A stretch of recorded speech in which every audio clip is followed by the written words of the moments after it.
जय हिंद, वंदे मातरम। दोस्तों स्वागत है एक बार फिर से आप सभी का ओपीएस न्यूज पर। तो आइए दोस्तों जानते हैं असम यानी कि असम के राजनीतिक कुछ बड़े हस्तक्षेप के बारे में। दोस्तों असम में 2021 में विधानसभा के चुनाव होने हैं। फिलहाल यहाँ पर भारतीय जनता पार्टी के मुख्यमंत्री है सर्बानंद सोनोवाल जी और लगातार 2016 से ही दोस्तों मुख्यमंत्री पद के ऊपर यह बने हुए हैं। 2021 में दोबारा से चुनाव होने वाले और असम में कुल विधानसभा की जो सीटें हैं दोस्तों 126 सीटें हैं। ऐसे में यहाँ पर जानेंगे इस वीडियो के माध्यम से कि आखिर इस साल 2021 में जो असम राज्य में चुनाव हो रहे हैं ना, उसमें दोस्तों किसकी बनेगी सरकार, क्या कहती है जनता, किस तरह से ओपिनियन पोल के आंकड़े निकल कर आ रहे हैं। क्योंकि दोस्तों आपने देखा होगा कि हाल ही में बारिश के मौसम में दोस्तों असम के अंतर्गत बहुत ही खतरनाक बाढ़ आई थी और उसके पहले साल भी दोस्तों यहाँ पर खतरनाक बाढ़ आई थी और उसके मद्देनजर सरकार जो है ना वो असम के लोगों का काफी ज्यादा मदद भी करी थी। मतलब दोस्तों बाढ़ में लगभग 145 गाँव पूरी तरह से पानी में डूब गए थे। 145 गाँव, जी हाँ दोस्तों, पूरी तरीके से पानी में डूब गए थे और 62,000 से ज्यादा लोगों का जो जीवन है ना वो बाढ़ से प्रभावित हुआ था। उसके बाद सरकार ने लगातार उनकी मदद करी और उसके बाद यहाँ पर राजनीतिक क्षेत्र में जो हस्तक्षेप निकले, जैसे राम मंदिर का फैसला आया और साथ ही दोस्तों जम्मू कश्मीर से धारा 370 को लेकर भी बड़ा फैसला आया था। और दोस्तों यहाँ पर कृषि कानून को लेकर मोदी सरकार ने ये लागू किया है। कुछ साल पहले भारतीय जनता पार्टी की सरकार, मोदी सरकार ने दोस्तों नोटबंदी भी लागू किया था। तो ऐसे में दोस्तों फिलहाल यहाँ पर वर्तमान में भारतीय जनता पार्टी की सरकार है और इतने बड़े राजनीतिक उठापटक के बाद आखिर में दोस्तों साल 2021 में जो चुनाव हो रहे हैं ना, उस चुनाव में किसकी बनेगी सरकार, कौन होगा अगला मुख्यमंत्री। क्या भारतीय जनता पार्टी यानी कि बीजेपी जो है वो दोस्तों दोबारा से सरकार बनाने में कामयाब हो पाएगी या फिर दोस्तों यहाँ पर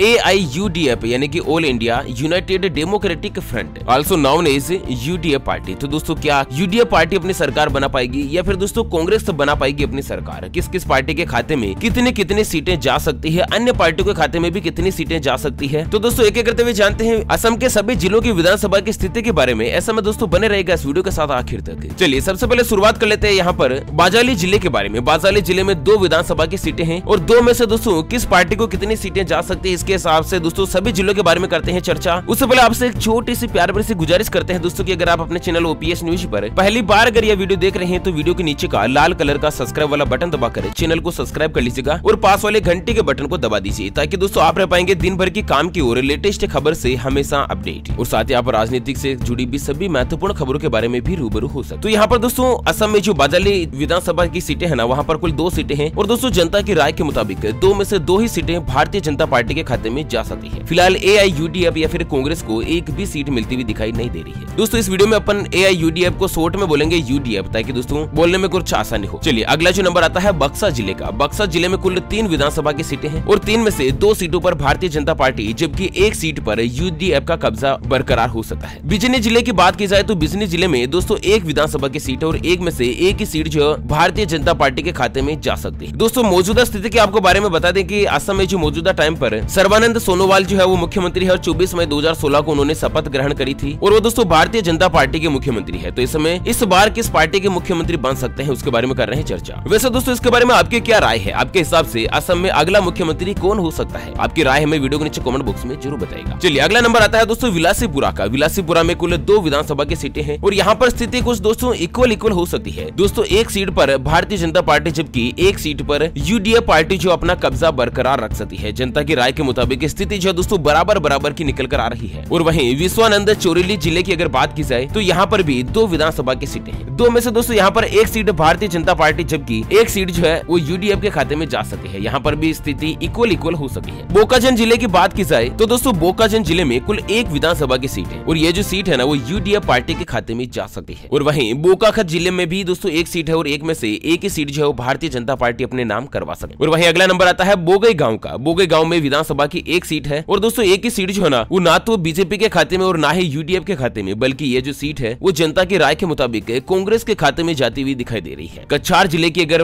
बात की जाए तो दोस्तों कछार जिले में 7 विधानसभा की सीटें हैं और ये जो जिला हो काफी ज्यादा बड़ा है और राजनीति का एक बहुत ही बड़ा महत्व रहता है। दोस्तों 7 सीटों में से 4 सीटें भारतीय जनता पार्टी के खाते में जबकि 2 सीटें जो है UDF के खाते में जा सकती और वहीं 1 सीट पर कांग्रेस पार्टी जो है वो दोस्तों अपना कब्जा बरकरार रख सकती है। और वहीं चोरोदेव यानी कि सोनाली जिले की बात की जाए तो सोनाली जिले में 2 विधानसभा की सीटें और यहाँ पर बीजेपी और UDF को इक्वल बराबर रेशो मिल सकता है, यानी कि 1 सीट भारतीय जनता पार्टी को और 1 सीट जो है ना वो यूनाइटेड डेमोक्रेटिक फ्रंट पार्टी को मिल सकती है। UDF को 1 सीट अपने खाते में जा सकती है। चिराग जिले की बात की जाए तो चिराग जिले में दोस्तों 1 विधानसभा की सीट है और 1 ही सीट जो है वो UDF के खाते में जा सकती है। दाखो खाना में भी दोस्तों 1 विधानसभा की सीट है और 1 सीट जो है भारतीय जनता पार्टी के खाते में जा सकती है। कुल मिलाकर दोस्तों यहाँ पर 129 सीटें हैं लेकिन विधानसभा बहुत ज्यादा है। धनसिरी जसोली विधानसभा में भी एक सीट है और एक सीट जो है ना वो कांग्रेस के खाते में जा सकती है। धेमाजी विधानसभा की बात की जाए तो एक सीट इस विधानसभा में भी है और दोस्तों एक ही सीट जो है ना वो भारतीय जनता पार्टी के खाते में जा सकती है। अगला नंबर आता है धुबरी विधानसभा का। धुबरी विधानसभा में कुल 3 सीटें हैं और जनता की राय के मुताबिक तीनों ही पार्टियों को बराबर स्थिति मिलने के अनुमान जो है यहाँ पर निकल कर आ रहे हैं। एक सीट भारतीय जनता पार्टी को, एक सीट यूडीएफ को, जबकि एक सीट जो है ना दोस्तों कांग्रेस को मिलती हुई दिखाई दे रही है। डिब्रूगढ़ जिले में 7 विधानसभा की सीटें हैं। अच्छा, 7 सीटों का एक बहुत ही बड़ा महत्व होता है दोस्तों। यहाँ के जो लोग हैं ना वो दोस्तों राजनीति के बारे में काफी ज्यादा अपडेट रहते हैं, सोच समझ कर ही राजनीतिक पार्टी का चुनाव करते हैं। ऐसा नहीं है कि दोस्तों जो भीड़ चाल चली आ रही है उसी तरीके से इस जिले के जो यहाँ पर नागरिक है वैसा नहीं करते हैं। तो 7 विधानसभा सीटों में से किस पार्टी को मिल सकती है, कितनी सीटें जानते हैं। लेकिन दोस्तों उससे पहले हमेशा की तरह एक नजर डाल लेते हैं आज के माइंड क्विज यानी कि गिवे वाले सवाल की तरफ। तो दोस्तों आज का माइंड क्विज वाला सवाल आप स्क्रीन पर देख पा रहे हैं। वर्तमान में भारत देश के वित्त मंत्री कौन है? जी हाँ दोस्तों, दोबारा सुन लीजिएगा।